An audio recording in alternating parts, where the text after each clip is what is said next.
Benvenuti a Numeri da Cuoco. Ho trovato particolarmente divertente e anche molto gustoso fondere diverse culture culinarie per dar vita a un nuovo piatto. Sto parlando, per quanto riguarda la cultura araba, del couscous, delle alghe nori per quanto riguarda il Giappone e del fumetto di pesce per quanto riguarda la nostra carissima Italia. Che cosa ne è uscito? Guardiamo il video insieme.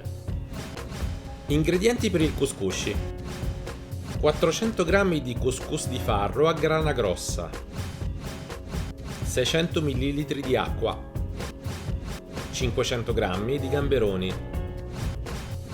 4 fogli di alghe nori tostate, 70 g di formaggio fresco cremoso, 2 spicchi di aglio, un cucchiaio di prezzemolo tritato, un cucchiaio di pistacchi tritati, un bicchiere di vino bianco, mezzo bicchiere di aceto, olio extravergine di oliva, pepe nero e sale. Sgusciare i gamberoni separando la carne dalle teste, gusci e code, che metteremo in un pentolino a parte con l'aglio, sale, un'abbondante macinata di pepe nero e 3 cucchiai di olio extravergine di oliva.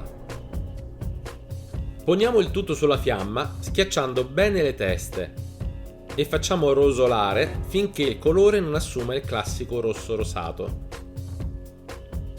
Aggiungiamo a questo punto il vino bianco e lasciamo bollire per 1 minuto.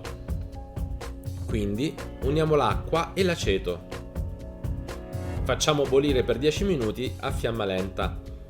Nel frattempo, all'interno di un tegame antiaderente ben caldo, facciamo grigliare su ambo i lati i gamberoni salando. Nello stesso tegame, senza eliminare il fondo di cottura dei gamberi, facciamo tostare per 1 minuto il couscous girando costantemente.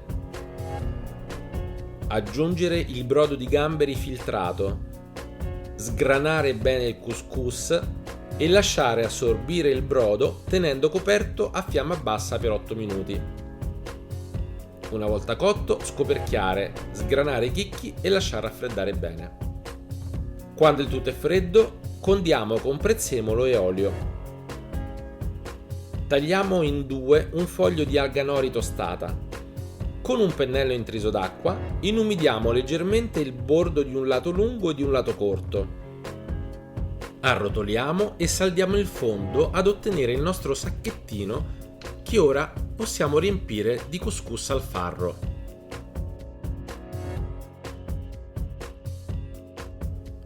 Completiamo con un cucchiaino di formaggio spalmabile a vostro piacimento e un bel gamberone.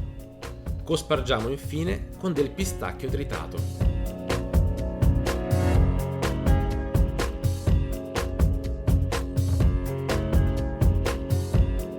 Ultima nota, vivamente consigliato, come utilizzato in questa ricetta, il couscous di farro a grana grossa, il migliore per legare insieme i diversi sapori.